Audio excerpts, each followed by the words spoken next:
Hello everyone, আসসালামু আলাইকুম। আপনার যদি একটি মোটর বাইক থাকে অথবা একটি প্রাইভেট কার থাকে, তবে আজকে এই ভিডিওটা আপনার জন্য খুব গুরুত্বপূর্ণ হবে। কেননা আপনি এই ফুল ভিডিওটা মনোযোগ সহকারে দেখুন, এরপরে আমি বিস্তারিত আলোচনা করব। আমাদের পাশে অনেক পণ্য দেখেন, সিসকৃত পণ্য রয়েছে। আমার সামনে অনেকগুলো জেরিকেন দেখতে পাচ্ছেন। আপনারা হয়তো দেখেই বুঝতে পারছেন যে কোন পণ্যটি নিয়ে আমি কথা বলবো।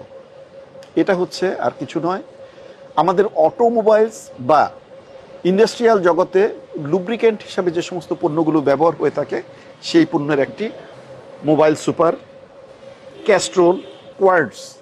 দামি দামি কোম্পানিগুলোর যখন আমরা এই মোবিলগুলোকে আমরা সংগ্রহ করি, মোটরসাইকেলে ইঞ্জিনের মধ্যে কিন্তু আমরা এটা দিয়ে থাকি।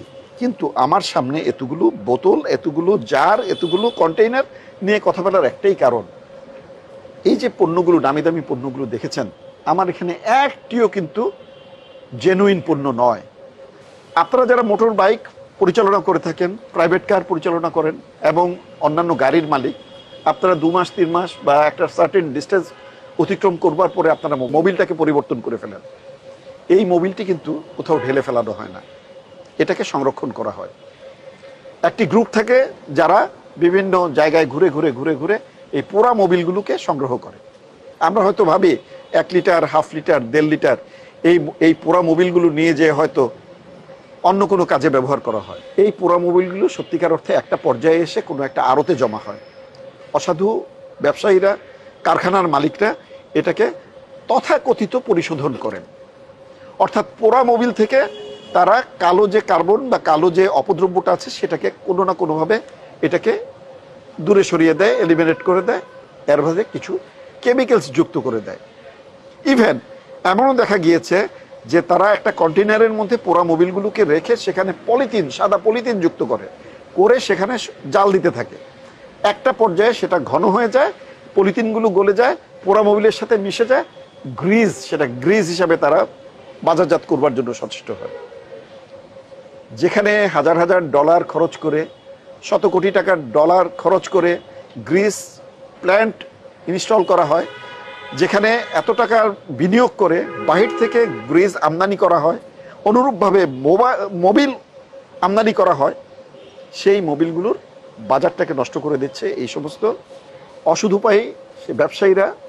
আমরা গতকালকে সালাউদ্দিন মার্কেট, পর্বতা, দারুস সালামে আমরা অভিযান পরিচালনা করি। সেখান থেকে আজকের এই যে আপনাদের সামনে যেগুলি উপস্থাপিত হচ্ছে, এগুলো আমরা জব্দ করতে সক্ষম হই এবং সেখানে আমরা বড় ধরনের একটা প্যানালাইজ করে আসি।